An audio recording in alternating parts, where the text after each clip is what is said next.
Dan pemirsa, apakah racikan trio Belanda untuk timnas Indonesia mampu membawa Garuda terbang lebih tinggi? Untuk membahasnya kami telah terhubung dengan pengamat sepak bola Roni Pangemanan atau yang akrab disapa Bung Ropan. Selamat sore, Bung Ropan, apa kabar? Selamat sore, Valeri. Kabar baik.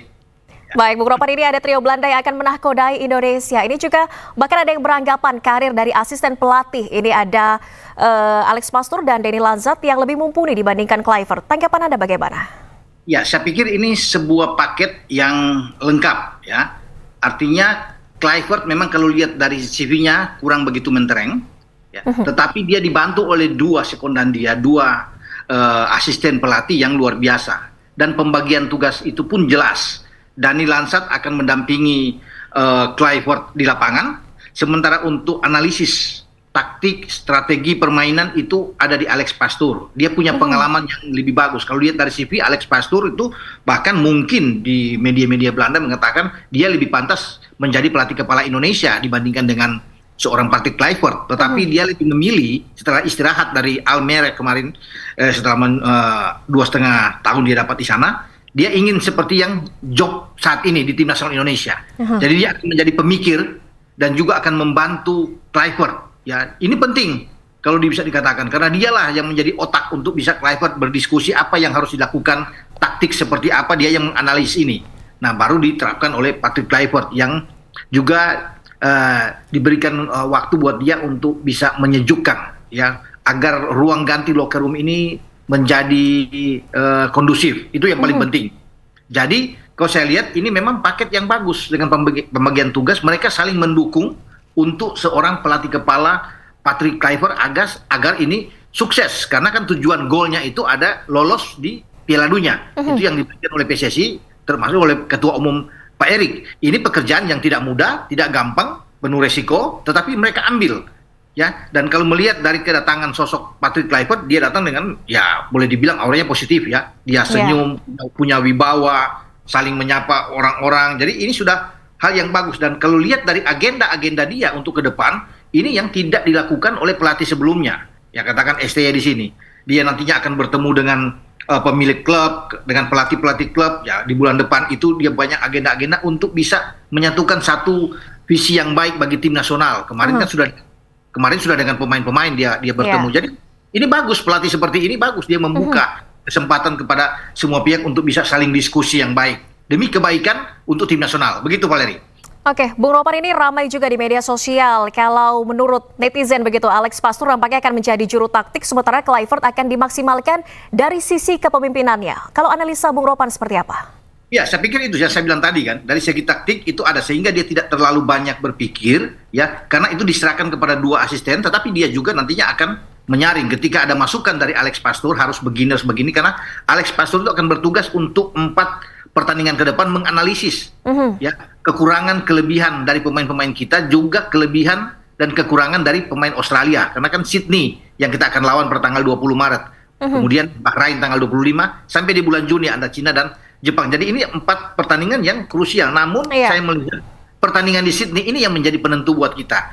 Kalau kita dapat poin di sana minimal 1 saja imbang, itu sudah bagus sesuai dengan target dari Patrick Kluivert kemarin berbicara di hadapan publik, di hadapan wartawan, media, bahwa dia 4 poin ini di bulan Maret. Artinya kalau bicara 4 poin, 1 poin itu dia dapat imbang di Sydney melawan Australia, dan 3 poin menjadi mutlak harga mati di GBK melawan Bahrain. Kalau itu dia dapat, saya pikir pintu untuk menuju Piala Dunia sudah di depan mata, terbuka buat kita. Begitu. Jadi kalau kita bisa melihat dengan keberadaan Patrick Kluivert dan kemudian dibantu oleh 2 asisten ini, yang Pastoor akan coba untuk melihat semua, ya, kemampuan pemain-pemain kita, kelebihan lawan, kekurangan lawan, dan dia akan berikan masukan yang akan harus dijalankan oleh Patrick Kluivert, ya. Dan Kluivert ini memang seorang yang diandalkan untuk bisa menjadi jembatan soal komunikasi yang agak dirasakan kurang sebelumnya. Itulah tugas dia, memotivasi tim, ya, memberikan semangat tentunya, mendinginkan di ruang ganti agar semua begitu masuk lapangan itu dengan kepala tegak, ya, penuh percaya diri. Ini penting untuk ini, karena melatih mental mereka untuk menghadapi pertandingan itu dengan rasa percaya diri yang tinggi, optimis. Itu yang akan dilakukan oleh seorang Patrick Kluivert. Begitu, Valeri. Oke, Bung Ropan, ini kan juga digadang-gadang Patrick Kluivert alih-alih strategi bertahan akan menerapkan total football. Tapi kita juga menghadapi pertandingan krusial. Kita akan melawan Australia, melawan Jepang. Ini masih mungkin diterapkan, Bung Ropan?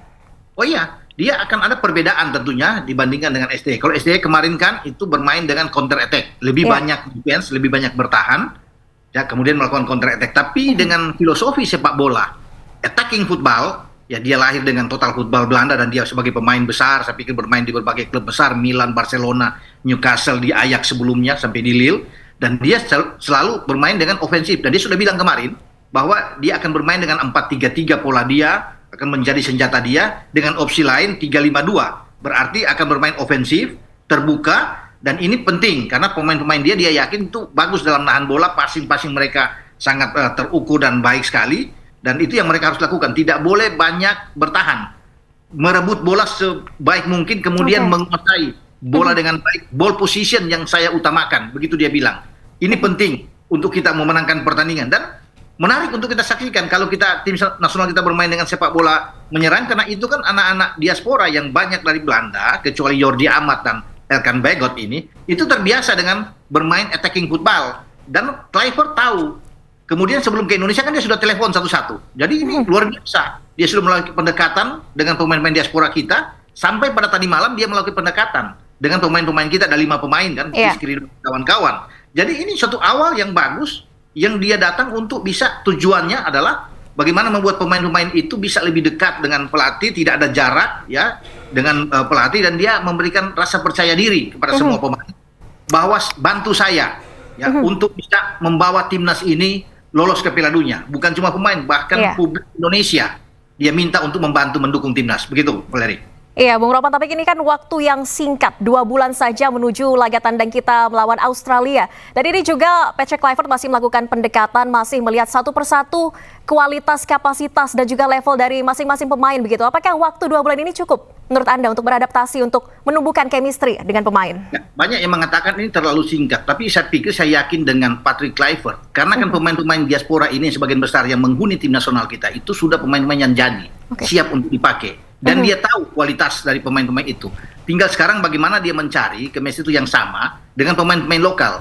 Sehingga ada keseimbangan di sini, makanya tugas dia akan balik, dia bilang pada bulan Februari itu, untuk berkunjung ke berbagai tempat, berbagai kota, dan lihat pertandingan-pertandingan yang ada di Liga 1, karena dia butuh pemain-pemain lokal yang bagus sesuai dengan keinginan dia. Nah ini kan tidak dilakukan juga oleh STY yang tidak banyak berkunjung ke pertandingan-pertandingan Liga 1 sebelumnya. Dan bagus buat dia, karena dia ingin bertemu dengan pelatih-pelatih di mana mereka yang mengusulkan untuk bisa melepas pemain-pemain nasional, misalnya di Persija, di Persebaya, di Dewa United, Bali United. Nah, dia perlu itu, Persib Bandung, untuk bisa bagaimana bertemu, bertukar pikiran dengan pelatih-pelatih, owner dari klub-klub itu, sehingga dia bisa mendapatkan masukan yang baik untuk dia pakai di tim nasional. Jadi saya pikir kalau bicara dengan waktu yang ini nggak dia tahu, dia profesional sekali. Dan dia akan berjuang habis-habisan tentunya dengan waktu yang ada saat ini untuk memaksimalkan sehingga kita bisa mencapai performa terbaik menghadapi Australia. Oke, Bung Ropan, ini ada pernyataan juga yang menarik pada saat konferensi pers Patrick Kluivert kemarin. Dia menegaskan pemain lokal ini disebut sebagai jantung timnas Indonesia. Apakah ini artinya Marcelino yang kemarin disebut sebagai salah satu pemain lokal favorit Patrick Kluivert, kemudian Pratama Arhan, Rizky Ridho, ini posisinya akan aman di timnas? Ya, saya pikir kalau dia senang dengan Marcelino karena mungkin dia menyaksikan 2 gol Marcelino ke gawang Arab Saudi yang membuka harapan kita untuk bisa bersaing di grup C Piala Dunia zona Asia. Jadi saya pikir akan tersedia bagi Marcelino paling tidak di starting 11 itu dia akan menempatkan 2 pemain paling tidak ya, ada Rizky Ridho di belakang dan juga ada Marcelino ya. Tidak akan mungkin semua dia akan pakai, walaupun sebenarnya dia bermain dengan diaspora juga 11 pemain bisa. Karena ketersediaan itu ada, tapi dia akan memilih untuk menempatkan juga pemain-pemain kita, Marcelino dan Rizky Ridho. Makanya juga dia ingin berjalan melihat pemain-pemain lain yang mungkin yang bisa dia pakai sini, karena dia tidak mau mengkotak-kotakan ya, ada beda-beda ya. Jadi dia mau sama pemain lokal itu dan diaspora itu sama. Karena semua tujuannya ini untuk Indonesia. Kalian semua Indonesia dan berjuang buat tim nasional Indonesia. Karena dia kan cuma dikontrak 2 tahun dengan opsi perpanjangan 2 tahun. Jadi memang sempit dia punya waktu untuk bisa berpikir untuk mendapatkan kerangka tim yang baik dan memaksimalkan 4 pertandingan ke depan dengan tujuan untuk bisa lolos ke Piala Dunia. Jadi itu yang dia lakukan saat ini. Begitu, Valeri. Baik, semoga ini dengan kehadiran Patrick Kluivert dan 2 asisten pelatih dengan karir yang mumpuni bisa membuat kita lolos di Piala Dunia Zona Asia 2026. Semoga, Terima kasih banyak Bung Ropan telah berbagi perspektifnya, telah berbagi di hari ini sore. Sehat selalu, salam sepak bola. Salam sepak bola ya.